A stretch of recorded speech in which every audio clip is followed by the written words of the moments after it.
E a Confederação Israelita do Brasil voltou a acionar a justiça contra o jornalista Breno Altman.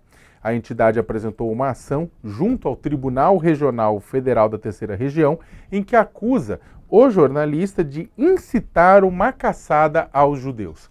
A ação acontece após Breno Altman apoiar uma fala do ex-presidente do PT, José Genuíno. Genuíno defendeu o boicote a empresas de judeus e que o Brasil cortasse relações comerciais com Israel como resposta à guerra na faixa de Gaza. Após a repercussão da declaração, Breno Altman, que é judeu, manifestou apoio a Genuíno. E é exatamente com Breno Altman que a gente conversa agora. Boa tarde, Breno. Boa noite já, Breno. Tudo bem? Boa noite, Sakamoto. Boa noite a todos e todas que nos assistem. Breno, como é que está essa situação? A gente que é jornalista também acaba acompanhando, né, a sua situação. A gente viu que você estava no centro dessa discussão na última semana, né? A gente queria que te dar voz, assim, para você contar o que aconteceu e qual que é a situação, né, que você vem sofrendo ataques, né, depois de toda essa discussão. Como é que está a situação agora? Olha, essa ação da CONIB, da Confederação Israelita do Brasil, ela é mais um passo dentro de uma estratégia que eles vêm seguindo desde outubro. Uma estratégia de tentar sufocar, através de processos judiciais, as vozes críticas contra o Estado de Israel, contra o governo Netanyahu e contra o sionismo. E, particularmente, tentar sufocar vozes judias, vozes judaicas contra o sionismo e contra o Estado de Israel.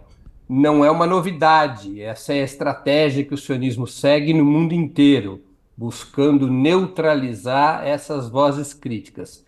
Essa técnica usada pela CONIB, Sakamoto, ela obedece a uma sigla já estudada há vários meses no mundo inteiro, por vários institutos, por várias universidades. Chama-se SLAP, Strategic Lawsuits Against Public Participation, demandas judiciais estratégicas contra a participação pública. O objetivo desse tipo de ação judicial não é condenar o alvo dessas ações, mas soterrar as vozes críticas em processos que custem muito dinheiro, muito tempo, muita paciência e que levem a que essas vozes se calem. Tá? Isso tem sido estudado em vários países, é uma variável daquilo que no Brasil a gente já conhece bastante, que é o lawfare, né? A perseguição judicial contra adversários políticos. E a CONIB opera contra mim esses processos, esse que você citou na abertura aqui dessa nossa conversa, é mais um dos processos. A essa altura são 7, 8 processos contra mim, sempre buscando atribuir a mim, apesar da minha condição judaica, atribuir uma condição, um discurso antissemita, o que é uma enorme falsidade, porque o objetivo da CONIB, como é o objetivo permanente do sionismo, é confundir antisionismo com antissemitismo. Antisionismo é apenas o combate a uma corrente ideológica encarnada no Estado de Israel, mas há uma corrente ideológica específica, enquanto que antissemitismo é o ódio contra todos os judeus. Entre os judeus há diferentes correntes ideológicas. O sionismo é uma delas. Hoje é a corrente majoritária, mas não há uma identidade entre judaísmo e sionismo, como não havia entre italianos e fascismo ou entre alemães e nazismo. Você podia ser antinazista sem ser contra os alemães. Você podia ser antifascista sem ser contra os italianos. E você pode e deve ser antisionista sem ser antissemita. Ao contrário, eu acho que o sionismo hoje é o maior inimigo, o mais perigoso inimigo do judaísmo na face da terra. Como é que você recebeu as críticas? Porque é o seguinte, depois da fala do Genuíno, né, e também de toda a repercussão com relação à fala do Genuíno, você também foi criticado exatamente por apoiar, por dar suporte a ele naquela fala, né, que ele sugeriu um boicote a empresas de judeus. Como é que você recebeu a crítica e como é que você defende esse posicionamento?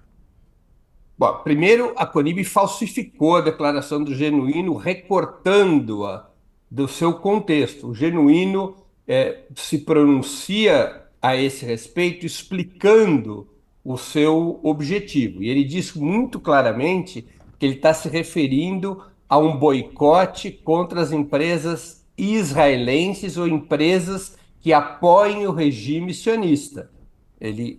Se a gente ouvir o conjunto da frase dele, nós veremos que a Conib fez uma falsificação ao escrever, ao publicar a notícia crime que foi endereçada ao Ministério Público. O que eu defendo, e me parece que a minha posição é também a do ex-deputado José Genuíno, é o recurso ao instrumento de boicote, desinvestimento e sanção contra Israel. Há um precedente na história política recente. Foi através desses mecanismos que se pressionou a África do Sul para sair do regime do apartheid nos anos 80. Inclusive, esses mecanismos de boicote, desinvestimento e sanção foram apoiados a partir da segunda metade dos anos 80, até mesmo pelos Estados Unidos e pelo Reino Unido. Então, é um mecanismo legítimo de pressão sobre um regime racista, como eu considero ser o regime sionista, um regime racista e colonial. O sionismo é baseado nesses dois fatores: a construção de um Estado de supremacia racial, no caso de supremacia judaica. Isso está na legislação israelense, é uma das leis básicas do Estado de Israel, aprovada em 2018, de que o Estado de Israel é um Estado judaico, de supremacia judaica. E o outro fator do sionismo é a sua característica colonial, porque esse Estado foi construído numa região na qual a maioria da população não era judaica, era palestina, e essa população palestina foi expulsa das suas terras, das suas casas, ao longo de décadas. Não é? Israel hoje controla 100% da Palestina e submete os palestinos a um regime colonial. Então, contra o regime racista e colonial, o boicote, o desinvestimento e a sanção é completamente legítimo, seja entre estados, não é? O boicote exercido por estados, seja um boicote exercido contra as empresas israelenses em outros países, seja um boicote contra empresas que mantêm apoio ao genocídio de Israel na faixa de Gaza. São instrumentos esses absolutamente legítimos, eles são formas de pressão política e nada tem a ver com as leis raciais de Nuremberg, como a Conib colocou na sua petição, porque não são instrumentos antijudaicos, não são instrumentos de discriminação racial, são instrumentos de pressão política sobre um regime colonial e racista, como é o Estado de Israel. Breno, a gente está já quase no limite do nosso tempo, mas eu queria te fazer uma pergunta bem objetiva. Diante de tudo isso, né, diante de todas essas pressões, você tem medo de ser preso? Não. Eu acho que a gente deve sempre na vida assumir os riscos das decisões que toma. Na minha condição de jornalista e de um jornalista judeu, eu não poderia, sob qualquer hipótese, me omitir diante dessa situação, porque eu considero que o sionismo viola as tradições democráticas, humanistas e éticas do judaísmo. É minha obrigação ser uma voz que se levanta contra isso, porque o sionismo hoje, Sakamoto, é a principal, além de tudo, o sionismo hoje, além de oprimir e de massacrar os palestinos, o sionismo é a principal fonte da nova onda de antissemitismo que vai se erguendo no mundo. Essa nova onda de antissemitismo é produto exatamente do massacre do Estado de Israel contra os palestinos na faixa de Gaza. O ódio que vai se gerando no mundo é um ódio contra o que faz o sionismo, mas isso recai também sobre judeus não sionistas, recai sobre todos os judeus, porque para o conjunto das pessoas é difícil separar sionistas de judeus, não é? Até porque a propaganda israelense sempre tratou de unificar essas duas situações, o sionismo com o judaísmo. Então, é minha obrigação, me considero ser minha obrigação como jornalista e como jornalista judeu de fazer essa denúncia e de fazer essa crítica. A gente deve sempre na vida pagar o preço pelas opções que toma. Eu não posso ficar pensando nesses riscos e nessas ameaças quando algo muito maior está em jogo, e esse algo que está em jogo é o direito do povo palestino à autodeterminação e a proteção do judaísmo contra o que representa o sionismo. Conversamos com o jornalista Breno Altman, um dos fundadores do site Opera Mundi.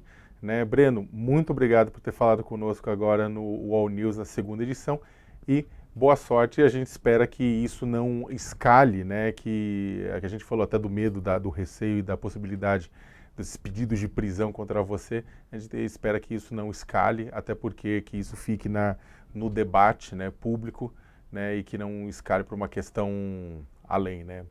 Obrigado pela tua presença aqui no All News. Muito obrigado, Sakamoto. Para mim foi uma honra poder ser entrevistado por você.